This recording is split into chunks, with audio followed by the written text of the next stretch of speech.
ছাত্রছাত্রী আমার চ্যানেলে ভিডিওটি দেখার জন্য স্বাগত জানাই।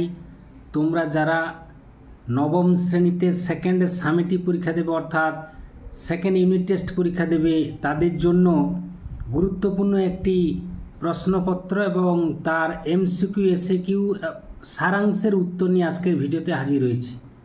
আশা করি ভিডিওটি শুরু থেকে শেষ পর্যন্ত মনোযোগ সহকারে দেখবে, তাতে অনেক উপকৃত হবে। তো চলো এবার শুরু করা যাক। প্রথম প্রশ্ন রয়েছে একের দাগে সঠিক উত্তরটি বেছে নিয়ে লেখো।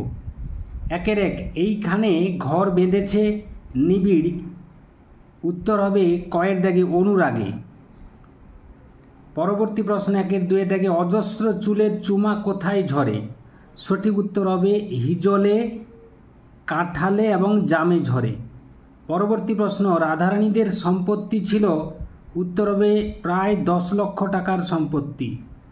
পরবর্তী প্রশ্ন একের চারের দাগে শ্রীমতী রাধা পরিণত হলো খাঁটি বাঙালি মেয়েতে। পরবর্তী প্রশ্ন একের পাঁচের দাগে তৎসম বলতে কি বোঝানো হয়েছে, তৎসম শব্দের উদাহরণ হলো, সঠিক উত্তর হবে তৎসম শব্দের উদাহরণ হলো পিতা।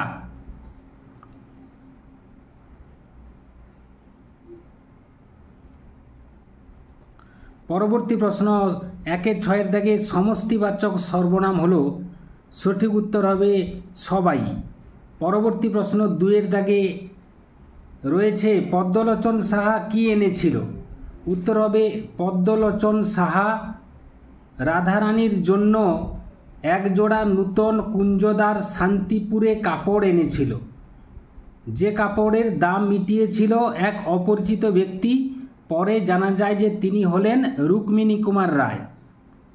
পরবর্তী প্রশ্ন দুয়ের দাগে ইকবালকে, উত্তর হবে উর্দু ভাষার প্রখ্যাত কবি ও চিন্তাবিদ হলেন ইকবাল।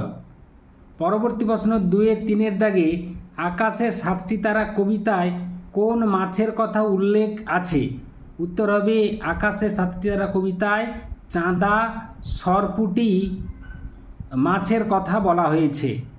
পরবর্তী প্রশ্ন দুয়ের চার দাগে আবহমান শব্দের অর্থ কী, উত্তর হবে ক্রমাগত, চিরপ্রচলিত, শাশ্বত বা চিরন্তন।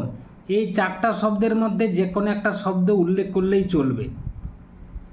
দুয়ের পাঁচের দাগে মিস নোবেলের সম্পূর্ণ নাম কি, উত্তর হবে মিস নোবেলের সম্পূর্ণ নাম হচ্ছে মিস মার্গারেট এলিজাবেথ নোবেল। পরবর্তী প্রশ্ন আলাল ও হুতম কি, প্রথম প্রশ্ন হচ্ছে আলাল। আলাল হলো পেরিচাঁদ মিত্রের লেখা আলালের ঘরে দুলাল নামক নকশা জাতীয় রচনা। এরপরে রয়েছে হুতম কি, হুতম হলো কালীপ্রসন্ন সিংহ রচিত হুতম পেঁচার নকশা নামক এক প্রকারের গ্রন্থ। পরবর্তী প্রশ্ন দুয়ের সাথে থেকে সন্ধি বিচ্ছেদ করো। নিরস, দন্তনস্য বিসর্গ নি যুক্ত রস সমান নিরস। পরবর্তী প্রশ্ন দুয়ের আটের দাগে নিপাতনে সিদ্ধ বিসর্গ সন্ধির উদাহরণ দাও। আমি 2টি উদাহরণ এখানে উল্লেখ করেছি। অহ যুক্ত নিস সমান অহর্নিশ, অহ দন্তনের ভর্ষই তালবস। অহরাত্র, অহ যুক্ত রাত্র সমান অহরাত্র।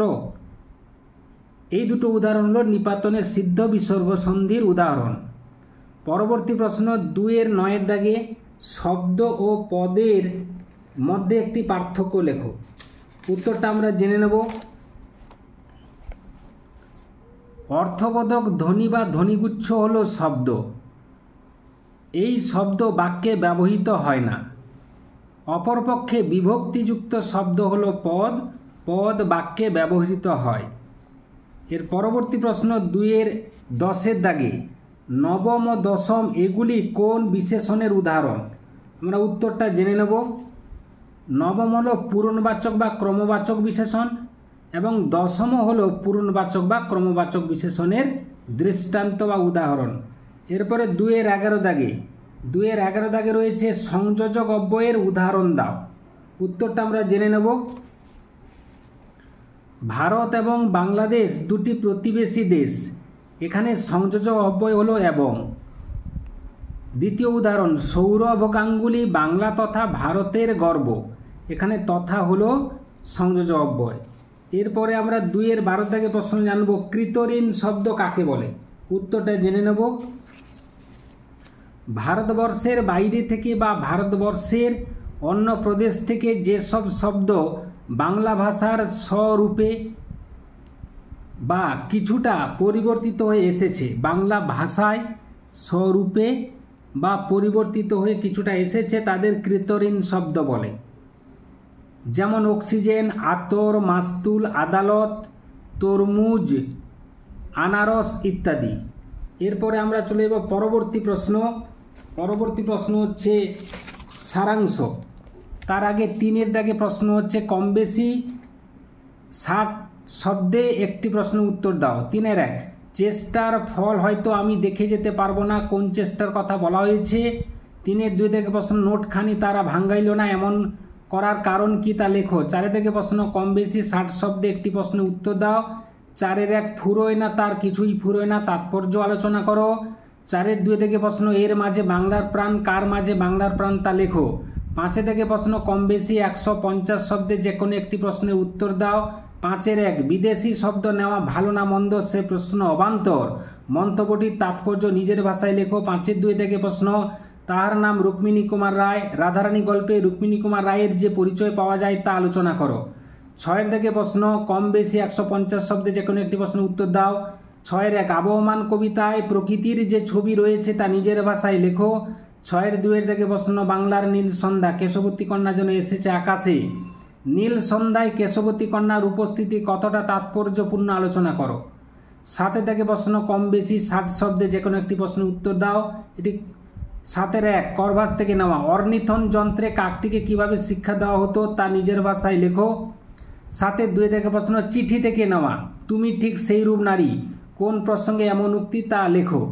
এরপরে সারাংশ, 8-এর দাগে সারাংশ লেখো। সারাংশের উত্তর প্রস্তুত করে দেওয়া আছে, তার আগে সারাংশটা কি রয়েছে এক ঝলক দেখে নিই। রামায়ণে যদি কোনো চরিত্র ঠিক আদর্শ বলিয়া গ্রহণ করা যায় তবে তা একমাত্র ভরতের চরিত্র। সীতা লক্ষ্মণকে যে কটূক্তি করিয়াছিলেন তা ক্ষমা হই নয়। রামচন্দ্রের বালিবধ ইত্যাদি অনেক কার্যই সমর্থন করা যায় না। লক্ষ্মণের কথা অনেক সময় অতি রুক্ষ ও দুর্বিনীত হইয়াছে। কৌশল্যা দশরথকে বলিয়াছিলেন, কোন কোন জীবজন্তু যেমন স্বীয় সন্তানকে ভক্ষণ করে তুমিও সেই রূপ করিয়াছ। কিন্তু ভরতের চরিত্র কোনো খুঁত নাই। পাদুকার উপর হেমছত্রধর জটা বলকলধারী এই রাজর্ষের চরিত্র রামায়ণে এক অদ্বিতীয় সৌন্দর্যপাত করিতেছে।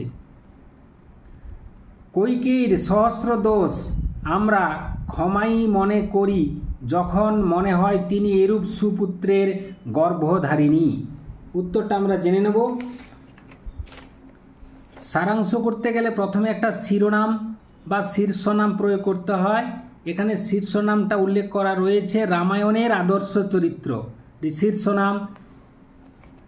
এবার সারসংক্ষেপটি হচ্ছে, ভরত চরিত্রটি রামায়ণে একমাত্র আদর্শ চরিত্র হিসেবে গণ্য।